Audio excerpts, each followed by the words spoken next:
PSC ടോക്സിലേക്ക് ഏവർക്കും സ്വാഗതം.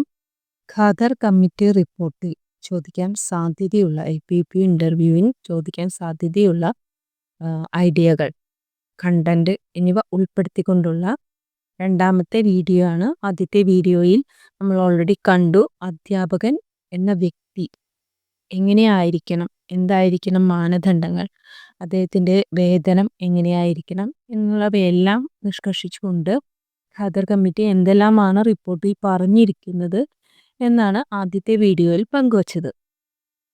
രണ്ടാമത്തെ വീഡിയോയിൽ കുട്ടികൾ അവരുടെ വിദ്യാഭ്യാസം, അവരുടെ ഉന്നമനത്തിനായി എന്തെല്ലാം നിർദ്ദേശങ്ങൾ ഖാദർ കമ്മിറ്റി മുന്നോട്ട് വയ്ക്കുന്നു എന്നതിനെ പറ്റിയാണ് പറയുന്നത്.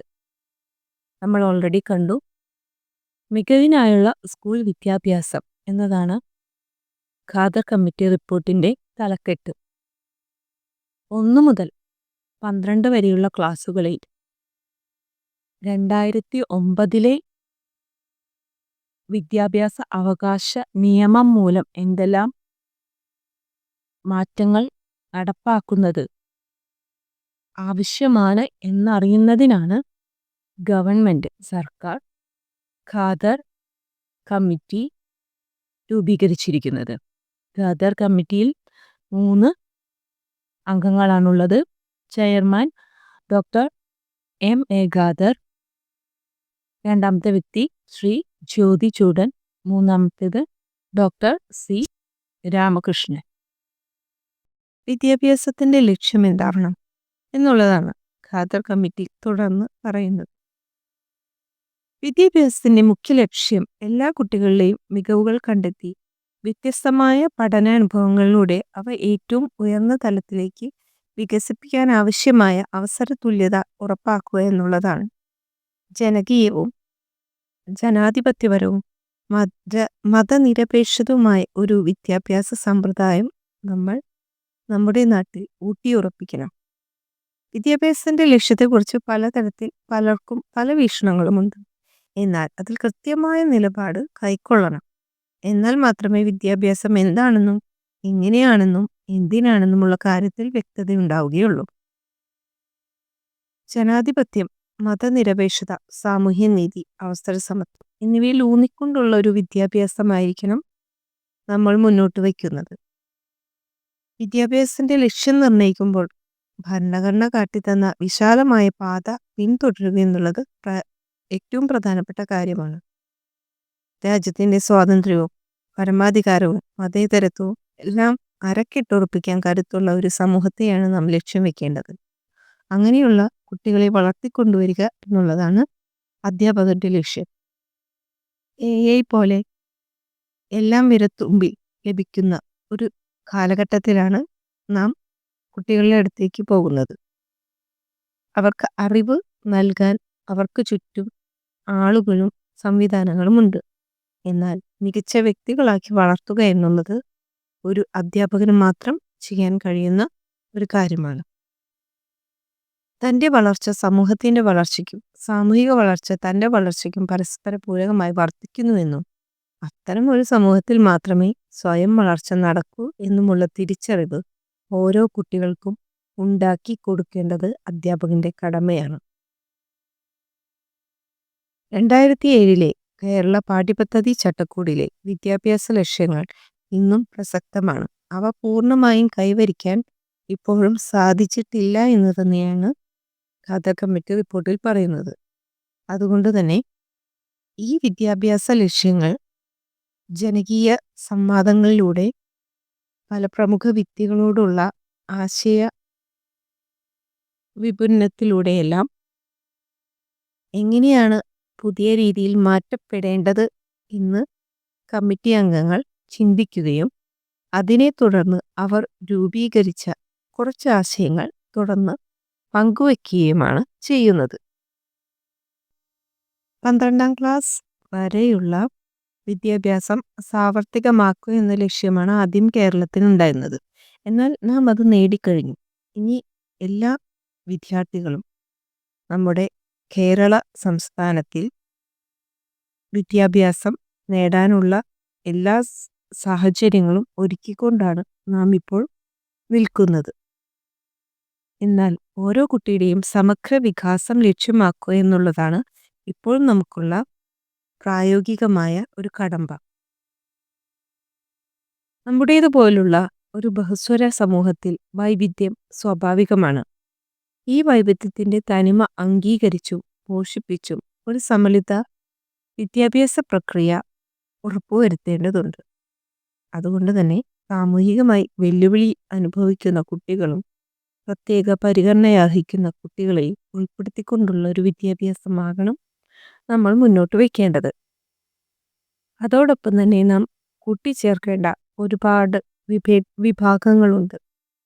അവർ പെൺകുട്ടികൾ, ട്രാൻസ്ജെൻഡറുകൾ, പട്ടികജാതി പട്ടികവർഗത്തിൽപ്പെട്ട കുട്ടികൾ, കേൾവിക്കുറവുള്ളവർ, കാഴ്ചക്കുറവുള്ളവർ, ചലനശേഷി കുറഞ്ഞവർ, മാനസികമായും ബുദ്ധിപരമായും വെല്ലുവിളികൾ നേരിടുന്നവർ, ബഹുമുഖ ശാരീരിക വെല്ലുവിളികൾ അനുഭവിക്കുന്നവർ, HIV പോലുള്ള തീവ്ര രോഗങ്ങൾ പിടിപെട്ടവർ, HIV പോലുള്ള എന്നീ രോഗങ്ങൾ ബാധിച്ച രക്ഷിതാക്കളുടെ കുട്ടികൾ, തകർന്ന കുടുംബങ്ങളിൽ നിന്നുള്ള കുട്ടികൾ, ലഹരി വസ്തുക്കൾക്ക് അടിമപ്പെട്ടവർ, ലഹരി പദാർത്ഥങ്ങൾക്ക് അടിമപ്പെട്ടവരുടെ മക്കൾ, നാടോടികൾ, പലതരം ശാരീരിക ചൂഷണങ്ങൾക്ക് വിധേയരായവർ, പല കാരണങ്ങളാൽ തടവിൽ കഴിയുന്ന കുട്ടികൾ, പ്രകൃതിക്ഷോഭങ്ങളിലും മനുഷ്യനിർമ്മിത ദുരന്തങ്ങളാലും അവശത അനുഭവിക്കുന്ന കുട്ടികൾ. ഈ പട്ടിക ഇനിയും നീളാം. ഇത്തരം ബുദ്ധിമുട്ടുകൾ അനുഭവിക്കുന്ന കുട്ടികൾ ഒരുപാട് നമ്മുടെ സമൂഹത്തിലുണ്ട്. ഓരോ കുട്ടിയുടെ പ്രശ്നവും വ്യത്യസ്തമാണ്. എന്നിരുന്നാലും അവ കണ്ടറിഞ്ഞ് പരിഹരിക്കാനും എല്ലാ കുട്ടികൾക്കും ഗുണമേന്മയുള്ള വിദ്യാഭ്യാസം ഉറപ്പുവരുത്താനും നാം പ്രത്യേകം ശ്രദ്ധിക്കേണ്ടതുണ്ട്. പ്രത്യേക പരിഗണന അർഹിക്കുന്ന കുട്ടികളുടെ വിദ്യാഭ്യാസത്തെ പറ്റി ഇതിൽ എടുത്തു പറയുന്ന ഒരു കാര്യമാണ്. രാജ്യത്തിൻ്റെ വിദ്യാഭ്യാസ പരിപാടിയിലെ മുഖ്യ ഊന്നൽ എന്ന് പറയുന്നത് മുഴുവൻ കുട്ടികളെയും സ്കൂളിൽ എത്തിക്കുക എന്നുള്ളതാണ്.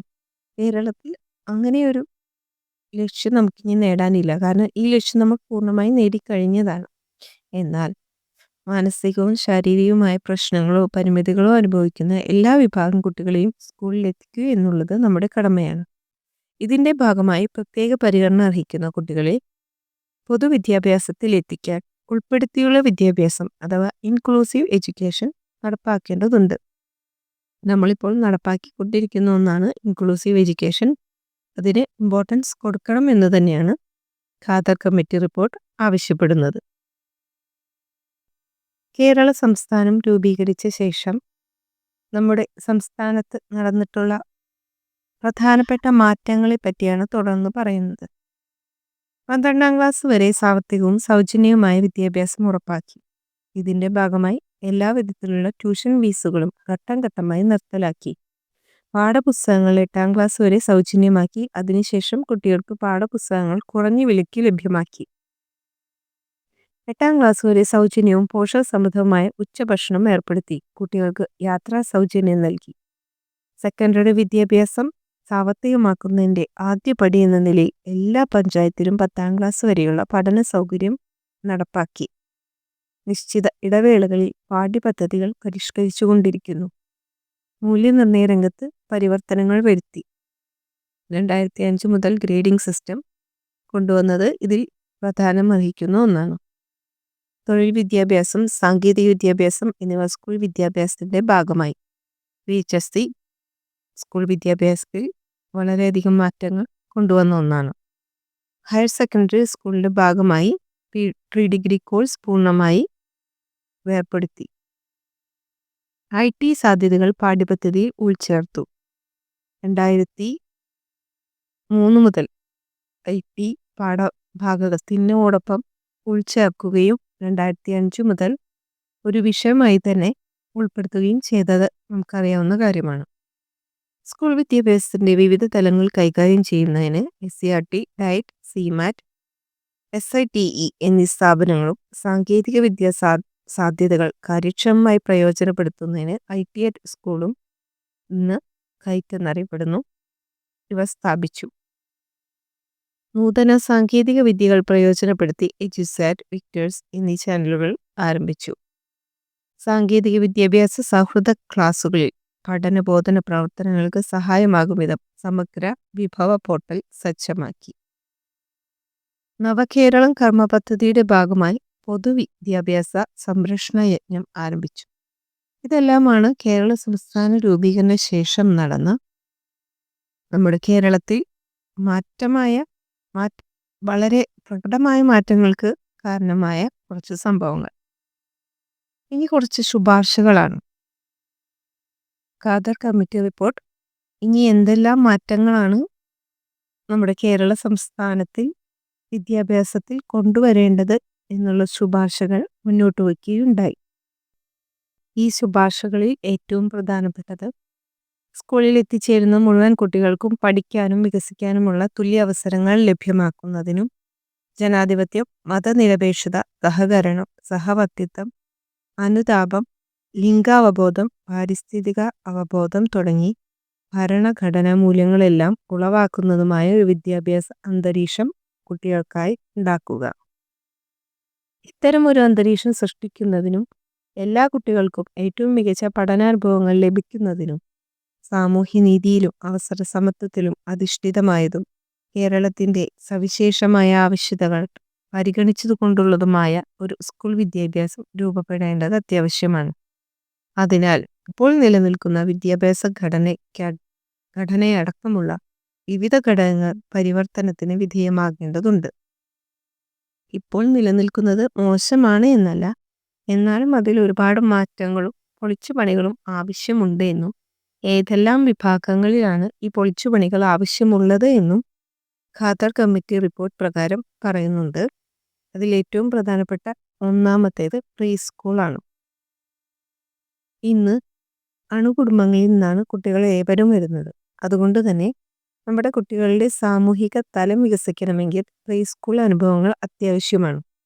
നിലവിൽ പ്രീ സ്കൂളിങ്ങിനായിട്ട് വളരെയധികം സംവിധാനങ്ങളുണ്ട്. സർക്കാർ നടത്തുന്ന പ്രൈമറി സ്കൂളുകൾ, PTA നേതൃത്വത്തിൽ നടത്തുന്ന സർക്കാർ സ്കൂളുകളിൽ തന്നെ PTA നേതൃത്വത്തിൽ നടക്കുന്ന പ്രീ പ്രൈമറി സ്കൂളുകൾ, വനിതാ ശിശു വികസന വകുപ്പിന് കീഴിൽ പ്രവർത്തിക്കുന്ന അംഗനവാടികൾ, അതുപോലെ തന്നെ യാതൊരു സഹായവും, അതായത് ഗവൺമെൻറ്റിൻ്റെ യാതൊരു സഹായവുമില്ലാതെ പ്രവർത്തിക്കുന്ന സ്വകാര്യ വിദ്യാഭ്യാസ ഏജൻസികൾ നടത്തുന്ന അല്ലെങ്കിൽ വ്യക്തികൾ നടത്തുന്ന ഒരുപാട് പ്രീ പ്രൈമറി സ്കൂളുകൾ ഇന്ന് കേരളത്തിൽ നിലവിലുണ്ട്.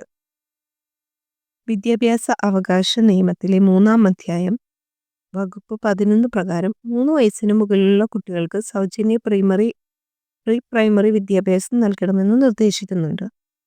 സർക്കാർ സംവിധാനത്തിൽ നടത്തുന്ന പ്രീ സ്കൂളിംഗ് സംവിധാനങ്ങൾ, പ്രത്യേകിച്ച് വിദ്യാഭ്യാസ വകുപ്പിൻ്റെ പരിധിയിലുള്ള പ്രീ പ്രൈമറികളും വനിതാ ശിശു വകുപ്പിൻ്റെ കീഴിലുള്ള അംഗനവാടികളും കുറച്ചുകൂടി മെച്ചപ്പെടണം എന്നൊരു നിർദ്ദേശം ഖാദർ കമ്മിറ്റി മുന്നോട്ട് വയ്ക്കുന്നുണ്ട്.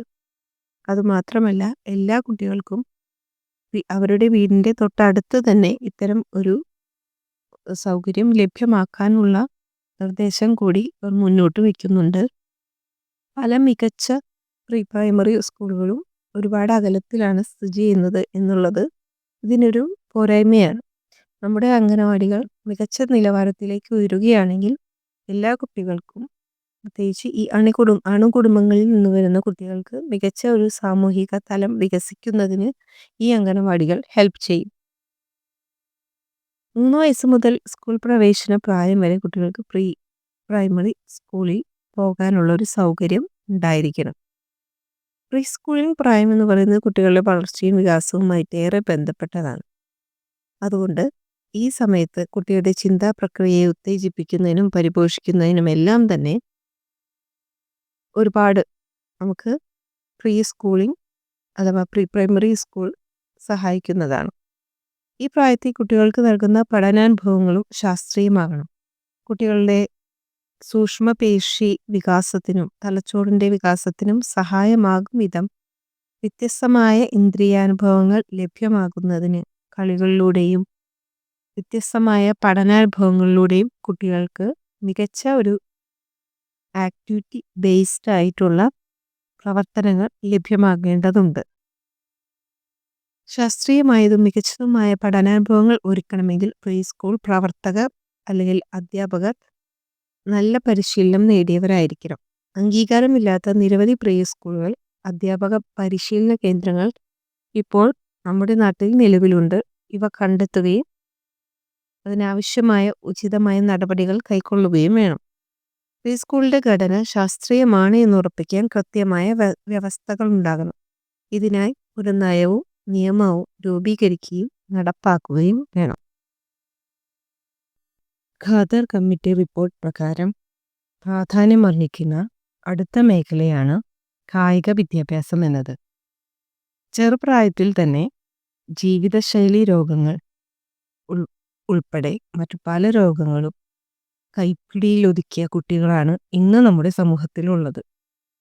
സ്കൂളിൽ എത്തുന്ന കുട്ടികളിൽ 80% പേർക്ക് ശരിയായ കായികക്ഷമത ഇല്ല എന്നാണ് പഠനങ്ങൾ വെളിപ്പെടുത്തുന്നത്. ബഹുഭൂരിപക്ഷം കുട്ടികൾക്കും ഒരു തരത്തിലുള്ള ഒരു കായിക ശേഷി വികസനത്തിനുള്ള അവസരങ്ങൾ ഇന്നത്തെ നിലവിലുള്ള കുടുംബ സാഹചര്യങ്ങളിൽ തീരെ ലഭിക്കുന്നില്ല. കായിക പ്രവർത്തനങ്ങളിലെ പ്രാധാന്യം പാരൻസിൽ നിന്ന് അപ്രത്യക്ഷമായിട്ട് കാലമേറെയായി. അവർക്കറിയില്ല എന്താണ് കായിക പ്രവർത്തനങ്ങൾ, കായിക ശേഷി കൊണ്ട് കുട്ടി നേടുന്നത് കൊണ്ടുള്ള ഗുണങ്ങൾ എന്നുള്ളത്. വിദ്യാഭ്യാസ അവകാശ നിയമത്തിൽ 6 മുതൽ 8 വരെ ക്ലാസ്സുകളിൽ, അതായത് മിഡിൽ സ്കൂൾ കാലഘട്ടത്തിൽ 100 കുട്ടികൾ കൂടുതലുള്ള ഒരു വിദ്യാലയത്തിൽ നിർബന്ധമായും ഒരു പാർട്ട് ടൈം കായിക അധ്യാപകൻ നിർബന്ധമായും വേണം എന്ന് തന്നെ പറയുന്നുണ്ട്. കളികൾ കുട്ടികളുടെ ശരിയായ മാനസിക, വൈകാരിക, സാമൂഹിക വികാസത്തിന് അനിവാര്യമാണ്. ഇത് പാരൻസിനെ മനസ്സിലാക്കാനായി അവർക്ക് ആവശ്യമായ ക്യാമ്പയിൻ നാം നൽകേണ്ടത് അത്യാവശ്യമാണ്. 1 മുതൽ 4 വരെ ക്ലാസ്സുകളിൽ അധ്യാപകൻ തന്നെ കുട്ടികളെ കായിക പ്രവർത്തനങ്ങൾ ചെയ്യിപ്പിച്ചാൽ മതിയാകും. വളരെ ലാഘവത്തോടു കൂടിയുള്ള കായിക പ്രവർത്തനങ്ങളിലാണ് 1 മുതൽ 4 വരെയുള്ള കുട്ടികൾ ഏർപ്പെടേണ്ടത്. എന്നാൽ 5 മുതലുള്ള ക്ലാസ്സുകളിൽ, 5 മുതൽ 12 വരെയുള്ള ക്ലാസ്സുകളിൽ ശാസ്ത്രീയമായ കായിക പരിശീലനം ലഭിക്കേണ്ടത് അത്യാവശ്യമാണ്. ഇതിനാവശ്യമായ സമയം പാഠ്യപദ്ധതിക്കകത്ത് തന്നെ ഉൾപ്പെടുത്തണം. ഈ പ്രായത്തിൽ കായിക ഗെയിംസ് ഇനങ്ങളിൽ കുട്ടികളുടെ താല്പര്യ മേഖല കണ്ടെത്തുകയും പ്രോത്സാഹിപ്പിക്കാനുള്ള സംവിധാനങ്ങൾ ഉണ്ടാവുകയും ചെയ്യണം. ഓരോ തദ്ദേശ സ്ഥാപന പരിധിയിലും സ്പോർട്സ് പാർക്കുകൾ എന്ന ആശയം പ്രായോഗികമാക്കണം. സ്പോർട്സിലും ഗെയിംസിലും പ്രതിഭകളായവർക്ക് പ്രത്യേക പരിശീലനം നൽകുന്ന കേന്ദ്രങ്ങളായും സ്പോർട്സ് പാർക്കിനെ പ്രയോജനപ്പെടുത്താമെന്ന് ഖാദർ കമ്മിറ്റി നിർദ്ദേശിക്കുന്നുണ്ട്. കുട്ടികൾക്ക് ശാസ്ത്രീയമായ കായിക പരിശീലനത്തിന് യോഗ്യരായ അധ്യാപകരുണ്ടാകേണ്ടത് ഏറ്റവും പ്രധാനപ്പെട്ട മറ്റൊരു കാര്യമാണ്. ഇതിനായി സെക്കൻഡറി സ്കൂളിൽ 5 മുതൽ 7 വരെ, പ്രൈമറി ക്ലാസ്സുകളിൽ അവർക്ക് കൂടി പ്രസ്തുത സ്കൂളിൽ നിയോഗിക്കപ്പെടുന്ന കായികാധ്യാപകൻ അഥവാ അധ്യാപികയുടെ സേവനം ഉറപ്പാക്കണം. കുട്ടികളുടെ താല്പര്യ മേഖലകൾ വൈവിധ്യമാർന്നതാണ്. ഒരു കുട്ടിക്ക് ക്രിക്കറ്റാണ്, മറ്റൊരു കുട്ടിക്ക് ചെസ് ആയിരിക്കാം, മറ്റൊരു കുട്ടി ബാഡ്മിൻ്റൺ ആയിരിക്കാം. ഓരോരുത്തർക്കും അവരുടെ ഇൻട്രസ്റ്റ് വ്യത്യസ്തമായിരിക്കും. അതുകൊണ്ട് തന്നെ കുട്ടികളുടെ ഈ താല്പര്യ മേഖലകൾ, അവരുടെ ഇഷ്ടപ്പെട്ട ഇനങ്ങൾ എന്നിവയെല്ലാം ഉൾപ്പെടുത്തിക്കൊണ്ട് അതിനെല്ലാം ആവശ്യമായ പരിശീലനം നൽകാൻ പ്രാപ്തരായ അധ്യാപകരെ കണ്ടെത്തേണ്ടത് അത്യാവശ്യമാണ്. കായിക അധ്യാപകരുടെ നിയമനത്തിന് തദ്ദേശ സ്വയംഭരണ സ്ഥാപനങ്ങളെ ഒരു യൂണിറ്റായിട്ട് പരിഗണിക്കാം. കുട്ടികളുടെ അഭിരുചിക്കനുസരിച്ച് വ്യത്യസ്തമായ സ്പോർട്സ് ഗെയിംസ് ഇനങ്ങളിൽ പ്രാവീണ്യമുള്ളവരുടെ ഒരു സംഘം കായികാധ്യാപകരെ ഓരോ തദ്ദേശഭരണ സ്ഥാപന പരിധിയിലും ഉണ്ടാക്കണം. എന്നിട്ട് ഓരോ തദ്ദേശ ഭരണ സ്ഥാപനങ്ങളുടെയും പരിധിയിലുള്ള സർക്കാർ സ്കൂളിൽ കുട്ടികളുടെ പ്രതിഭാ വികസന കേന്ദ്രമായി ഒരു കായിക സാംസ്കാരിക പാർക്ക് സ്ഥാപിക്കുകയാണെങ്കിൽ ഈ സ്കൂളിൽ പ്രസ്തുത തദ്ദേശ പ്രദേശത്തിന് ആവശ്യമായ കായിക അധ്യാപകരെ അവിടെ നിയമിക്കാം. ഇങ്ങനെ അധ്യാപകരെ നിയമിക്കുമ്പോൾ ആ പ്രസ്തുത സ്കൂളിൽ ബന്ധപ്പെട്ട തദ്ദേശ പ്രദേശത്തെ സർക്കാർ എയ്ഡഡ് സ്കൂളുകളിൽ സെക്കൻഡറി, ലോവർ സെക്കൻഡറി, 5 മുതൽ 7 വരെ, അങ്ങനെ പല സെക്ഷനായി തിരിച്ച് ഈ കുട്ടികളെ ആരെയെല്ലാം ഇവിടെ ഉൾപ്പെടുത്തണം, ഈ നമ്മൾ ഓൾറെഡി സെലക്ട് ചെയ്ത സ്ഥലത്ത് ആരെയെല്ലാം ഉൾപ്പെടുത്തണമെന്ന് അറിയുകയും, അങ്ങനെ ഒന്നിലധികം, ഇപ്പോൾ ഒരു തദ്ദേശ സ്വയംഭരണ സ്ഥാപനത്തിൻ്റെ പരിധിയിൽ ഒരുപാട് സ്കൂളുകൾ, അത് സർക്കാർ എയ്ഡഡ് സ്കൂളുകൾ, വ്യത്യസ്ത സ്കൂളുകൾ കാണും. അവിടെ നിന്നെല്ലാം ഉള്ള ഇത്തരം സ്പോർട്സിൽ താല്പര്യമുള്ള കുട്ടികളെ സെലക്ട് ചെയ്ത് ഇങ്ങനെ ഒരു സ്ഥലത്ത് കൊണ്ടുവന്ന് അവർക്ക് ആവശ്യമായ പരിശീലനം നൽകാനായി ഒരു പ്ലാൻ, ഒരു പദ്ധതി തയ്യാറാക്കേണ്ടത് അത്യാവശ്യമാണ്. ഇങ്ങനെയെല്ലാം ഉള്ളൊരു നിർദ്ദേശങ്ങളാണ് ഖാദർ കമ്മിറ്റി കായിക വിദ്യാഭ്യാസത്തെ പറ്റി മുന്നോട്ട് വയ്ക്കുന്ന നിർദ്ദേശങ്ങൾ. ഇതിൽ അത്യാവശ്യമായി പറയുന്ന മറ്റൊരു കാര്യം, കുട്ടികൾക്ക് ശരിയായ വിധത്തിൽ കായികാനുഭവങ്ങൾ ലഭ്യമാകുന്നു എന്ന് മോണിറ്റർ ചെയ്യാനുള്ള ഒരു സംവിധാനം ഉണ്ടാവണം. പ്ലാൻ മാത്രം പോരാ, ഇതെല്ലാം നടക്കുന്നുണ്ട് എന്ന് തന്നെ ഉറപ്പുവരുത്തേണ്ടത് ഗവൺമെന്റിന്റെ ഒരു ബാധ്യതയായി തന്നെ ഇവർ പറയുന്നു.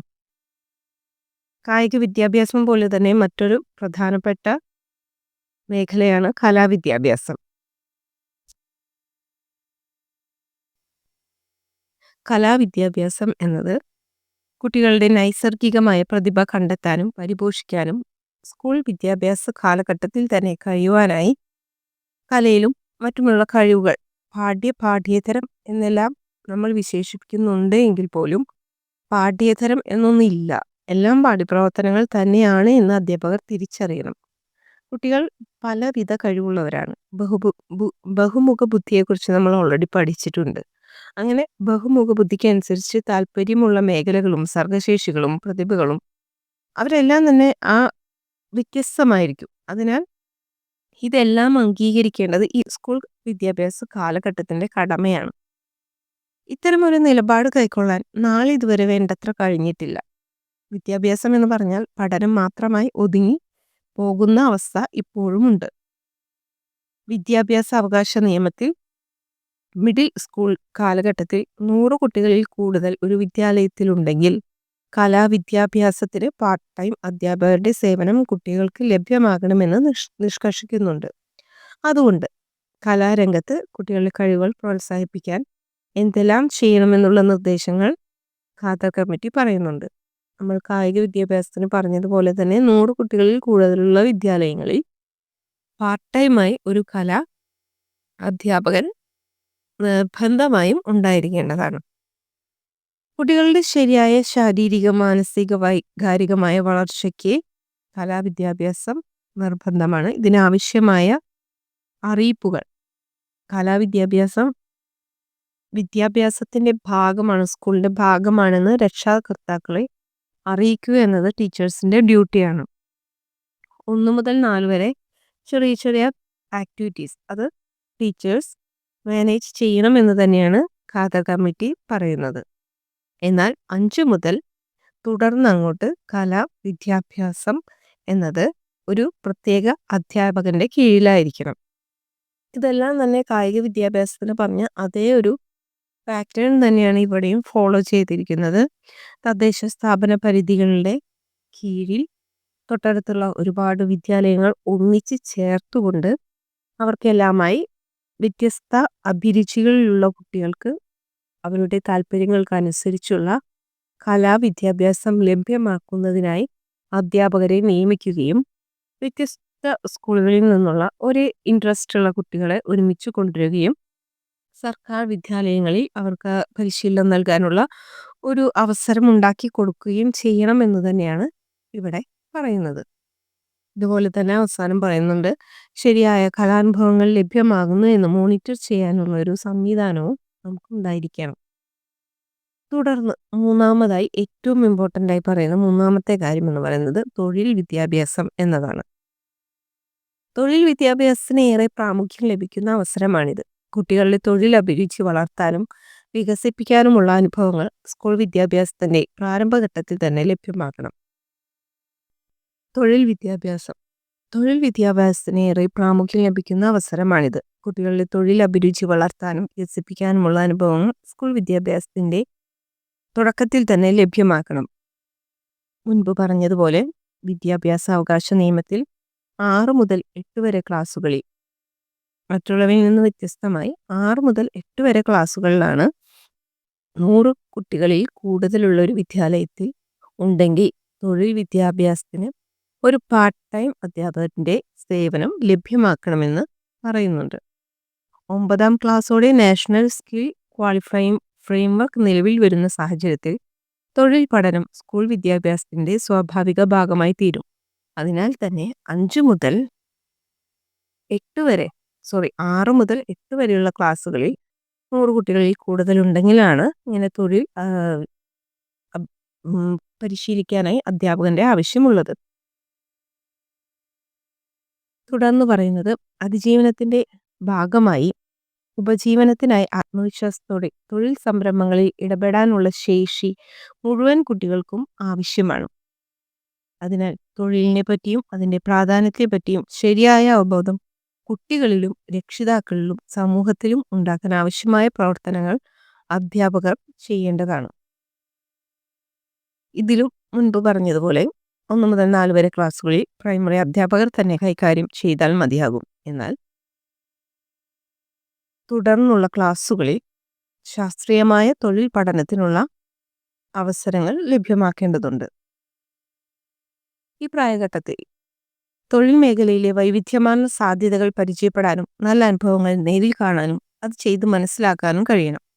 ഓരോ തദ്ദേശ സ്ഥാപന പരിധിയിലും ഒരു തൊഴിൽ നൈപുണ്യ വികസന കേന്ദ്രം അഥവാ പണിശാല എന്ന ആശയം പ്രായോഗികമാക്കണം. തദ്ദേശ സ്ഥാപനങ്ങളിലെ പരിധി മുൻപുണ്ടായിരുന്നത് പോലെ തന്നെ ഇവിടെ വർക്ക്ഷോപ്പ് അഥവാ ഒരു പണിശാലയാണ് ഖാദർ കമ്മിറ്റി റിപ്പോർട്ട് നിർദ്ദേശിക്കുന്നത്. കുട്ടികൾക്ക് ശാസ്ത്രീയമായ തൊഴിൽ പരിശീലനം നൽകുന്നതിന് യോഗ്യരായവർ ഉണ്ടായിരിക്കണം. ഇപ്പോഴത്തെ ക്രാഫ്റ്റ് നീഡിൽ വർക്ക് അധ്യാപകരുടെ സേവനം ഇവിടെ പ്രയോജനപ്പെടുത്താം. കൂടാതെ വൊക്കേഷണൽ അധ്യാപകരുടെ സേവനം ഇവിടെ പ്രയോജനപ്പെടുത്താവുന്നതാണ്. അതായത് കൂടുതലായിട്ട് വൊക്കേഷണൽ സ്കൂളുകളിൽ കൂടുതൽ അധ്യാപകർ അവിടെ ഉണ്ടാകാനും അവർക്ക് വർക്കില്ലാത്ത പീരീഡ് സമയങ്ങളിൽ ആ അധ്യാപകരുടെ സേവനം യു പി ഹൈസ്കൂൾ ക്ലാസ്സുകളിൽ ഉപയോഗിക്കാമെന്നാണ് ഇവിടെ ഖാദർ കമ്മിറ്റി റിപ്പോർട്ട് പറയുന്നത്. കാരണം നാഷണൽ സ്കിൽ ക്വാളിഫയിങ് ഫ്രെയിംവർക്ക് വരുന്നതുകൊണ്ട് 9ാം ക്ലാസ് മുതൽ ഇവർക്ക് ആവശ്യമായ നിർദ്ദേശങ്ങളും തൊഴിൽ നൈപുണ്യ വികസനവും എല്ലാം ലഭ്യമാക്കുമെന്നാണ് ഖാദർ കമ്മിറ്റി പറയുന്നത്. അതുവരെയാണ് കുട്ടികൾക്കൊരു സ്റ്റാർട്ടിംഗ് പോയിന്റ് എന്ന നിലയിൽ ഒരു പ്രവർത്തനങ്ങളാണ് കുട്ടികൾക്ക് നൽകേണ്ടത്. തുടർന്ന് പറയുന്ന മറ്റൊരു വിഭാഗം റിസോഴ്സ് അധ്യാപകരെ കുറിച്ചാണ്. കേരളീയ വിദ്യാഭ്യാസം സമീപകാലത്ത് കൈക്കൊണ്ട മാതൃകാപരവും അഭിനന്ദനീയവുമായ ശ്രമമാണ് പ്രത്യേക പരിഗണന അർഹിക്കുന്ന കുട്ടികൾക്ക് നൽകുന്ന പിന്തുണ എന്നത്. മുൻകാലഘട്ടങ്ങളിൽ പൊതുവിദ്യാഭ്യാസ ധാരയിൽ നിന്ന് മാറിക്കഴിഞ്ഞിരുന്ന ഈ വിഭാഗം കുട്ടികളെ മുഴുവനും സ്കൂളിലേക്ക് എത്തിക്കാൻ ഇപ്പോൾ കഴിഞ്ഞിട്ടുണ്ട്. എന്നാൽ സ്കൂളിൽ എത്തിച്ചേർന്ന കുട്ടികൾക്ക് അവരുടെ ആവശ്യങ്ങൾക്ക് അനുസൃതമായി പിന്തുണ കൊടുക്കാൻ ഇനിയും നമുക്ക് കഴിഞ്ഞിട്ടില്ല. പ്രോജക്റ്റുകളിൽ നിന്നും വരുന്ന സാമ്പത്തികമാണ് ഈ പ്രവർത്തനത്തിന്റെ മുഖ്യ സ്രോതസ്സായി പരിഗണിക്കുന്നത്. ഇവർക്കായിട്ട് റിസോഴ്സ് അധ്യാപകർ ലഭ്യമാകുന്നുണ്ടെങ്കിലും പലപ്പോഴും അവ പര്യാപ്തമല്ല. അതുപോലെ തന്നെ ഒരുപാട് പ്രശ്നങ്ങൾ ഈ മേഖലയിൽ നേരിടുന്നുണ്ട്. അതിനാവശ്യമായ നിർദ്ദേശങ്ങളാണ് തുടർന്ന് ഖാദർ കമ്മിറ്റി റിപ്പോർട്ട് മുന്നോട്ട് വയ്ക്കുന്നത്. സ്കൂളിൽ ഓരോ വർഷവും എത്തിച്ചേരുന്ന ഇത്തരത്തിലുള്ള കുട്ടികളുടെ എണ്ണം വ്യത്യസ്തമായിരിക്കും. അതുകൊണ്ട് തന്നെ അത്തരത്തിലുള്ള റിസോഴ്സ് ടീച്ചർമാരുടെ വ്യത്യസ്തത അവരും പലതരത്തിൽ കഴിവ് നേടിയവരായിരിക്കണം. റിസോഴ്സ് ടീച്ചറുടെ വൈദഗ്ധ്യത്തിലും വർഷാവർഷം ഈ വൈവിധ്യം ആവശ്യമായി വരാം. റിസോഴ്സ് അധ്യാപകരുടെ നിയമനം ഇക്കാര്യങ്ങളെല്ലാം പരിഗണിച്ചാകണം എന്നിവർ നിർബന്ധപൂർവം ആശയം പങ്കുവയ്ക്കുന്നുണ്ട്. മൈൽഡ് കാറ്റഗറിയിൽ വരുന്ന കുട്ടികൾ തീർച്ചയായും സാധാരണ കുട്ടികളോട് കൂടെ ഇരുന്ന് പഠിക്കാൻ കഴിയുന്നവരാണ്. എന്നാൽ മോഡറേറ്റ് വിഭാഗത്തിൽപ്പെടുന്ന കുട്ടികൾ മറ്റു കുട്ടികളുമായി ഒരുമിച്ചിരുന്ന് പഠിക്കാൻ അവസരം നൽകുക തന്നെ വേണം. അതുപോലെ ഇവരുടെ പരിമിതികൾക്ക് അനുസൃതമായി പ്രത്യേക ശ്രദ്ധ ഉണ്ടാകും വിധം പഠനാനുഭവങ്ങൾ ഒരുക്കേണ്ടത് അത്യാവശ്യമാണ്. 1, 2, 3 സ്കൂളുകളെ ഒരു യൂണിറ്റായി പരിഗണിച്ച് റിസോഴ്സ് സെന്ററുകൾ ആവശ്യമായി വരികയും അതിനാവശ്യമായ അധ്യാപകരെ നിയമിക്കുകയും ചെയ്യണം എന്ന് ഖാദർ കമ്മിറ്റി റിപ്പോർട്ട് ഇവിടെ മുന്നോട്ട് വയ്ക്കുന്ന ഒരു നല്ല ആശയമാണ്. ഇതിനേക്കാൾ കൂടുതൽ പ്രയാസമുള്ള കുട്ടികളുണ്ടാവും. മോഡറേറ്റ് വിഭാഗത്തിൽ നിന്നും കൂടുതൽ.